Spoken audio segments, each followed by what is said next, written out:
ఇస్తేనే నువ్వు టెండర్లో పాల్గొనొచ్చు అని కాళ్ళల్లో కట్టబెట్టే స్కీమ్ పెట్టిరు. ఎందుకు పెట్టిరు ఇది?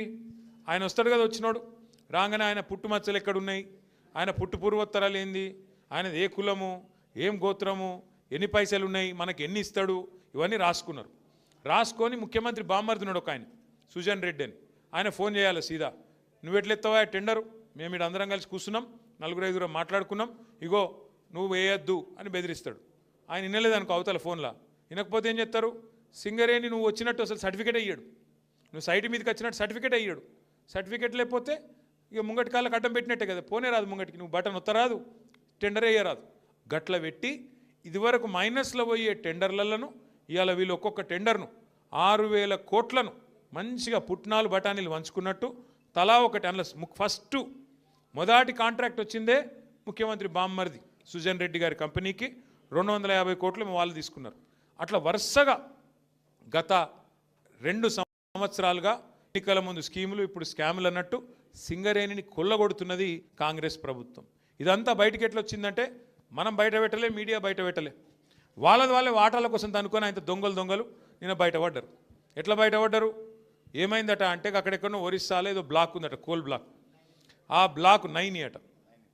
ఆ 9 బ్లాక్ కోసం ముఖ్యమంత్రి ఉప ముఖ్యమంత్రి ఇద్దరు మంచిగా కేకును కోసుకున్నారట. కోసుకుంటే ఇంకో 3వ మంత్రి ఆయన పేరైంది వెంకటరెడ్డి వచ్చి, అగో మీ ఇద్దరే తింటారా కేకు, నాకు కూడా ఒక ముఖ్యరా అని వెంకటరెడ్డి అడిగినాడు. వెంకటరెడ్డి అడిగితే, అగో నువ్వెట్లా అడుగుతావా నువ్వు అని చెప్పి ఆయన మీద ఉప ముఖ్యమంత్రి గారికి దగ్గరగా ఉండే ఛానల్లో ఒక స్టోరీ వేసిరు. ఈయన లంగ పనులు చేస్తుండు, దొంగ పనులు చేస్తుండే, ఏదో పనులు చేస్తుండని స్టోరీ వేసిరు. వేసేవరకు ఈయన తెల్లారి ప్రెస్ మీట్ పెట్టి కన్నీరు గార్చి ఓహో ఆహా ఓహో నేడిసి ఈయన కూడా రజనీకాంత్ లెవెల్లో యాక్టింగ్ చేసి నన్ను కావాలంటే ఇసమిచ్చి చంపుర్రి కానీ ఇట్లా చేయకుండ్రి, నేను చాలా మంచోన్ని అని ఈయన యాక్టింగ్ చేసిండు. చేసే వరకు ముఖ్యమంత్రి ఏం చూసిండు, ఒక్క దెబ్బకు 2 పిట్టలు దొరికేటట్టున్నాయి ఇలా అని చెప్పి ఇంకొక పేపర్ ఆయనకు చెప్పి వీళ్ళిద్దరి మీద రాపిచ్చిండు. రాపిచ్చే వరకు ఉప ముఖ్యమంత్రికి మండింది, అగో ఇట్లా చేస్తారు, నన్ను ఇంత మాట అంటావా, నన్ను నేను దోపిడీ చేస్తా అంటున్నావా, నువ్వు దోసుకుంటుందంతా నువ్వు, నీ కుటుంబం, నీ అన్నదమ్ములు, మమ్మల్ని అంటావా అని చెప్పి ఆయన ఉప ముఖ్యమంత్రి తెల్లారి రద్దు చేసి పారేసి. రద్దు చేసినాక ఏమైంది, మన నాయకుడు హరీష్ రావు గారు ఆయన ప్రెస్ మీట్ పెట్టిండు. అరే ఇది ఒకటే ఎట్లా రద్దు చేస్తావురా భయ్, మరి అన్ని ఇవన్నీ ఉన్నాయి, ఇవన్నీ కూడా రద్దు చేయని పెట్టిండు సింగరేణిలో. ఇప్పుడు ఇక కుడితిలో వాడు ఎలక కొట్టుకుంటారు ఎక్కడోడు అక్కడ. ఒకటి స్విట్జర్లాండ్ వీకిండు, ఇంకోటి అటేటో వేయండు, ఇంకోటి ఇటేటో వేయండు, కానీ ఎవ్వడు తేలుగుట్టిన దొంగలేలు ఒక్కడు మాట్లాడతలేడు నిన్నటి నుంచి. ఏంద్రాబాయ్ అంటే ఇక డైవర్షన్ గేమ్ ఆడాలి.